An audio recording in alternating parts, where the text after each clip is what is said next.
లేఖనాలు వాళ్ళ కన్నుల ముందుకు వచ్చి అలాగ నిలబడినా కానీ వాళ్ళు దేనిని అనువాదం చేసి వాళ్ళ సొంత జ్ఞానంతో వెతుకుతున్నారు. ఏంటంటే మొదటి రాకడ జరగాలని.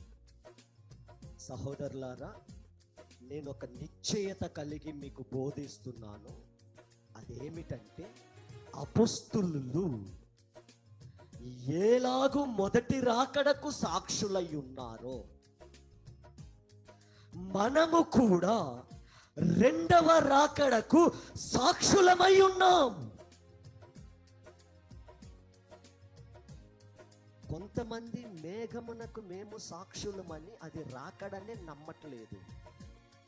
కొంతమంది రాకడని నమ్ముతూ ఎత్తబాటు జరగలేదని నమ్ముతూ ఉన్నారు. కానీ మనమైతే రెండవ రాకడతో ముడిపడి ఉన్న కడబూరను, దేవుని బూరను, మృతుల పునరుద్ధానమును, వీటన్నిటిని దేవుని కృప ద్వారా ప్రత్యక్షతలో నుండి నమ్ముటకు దేవుడు కృప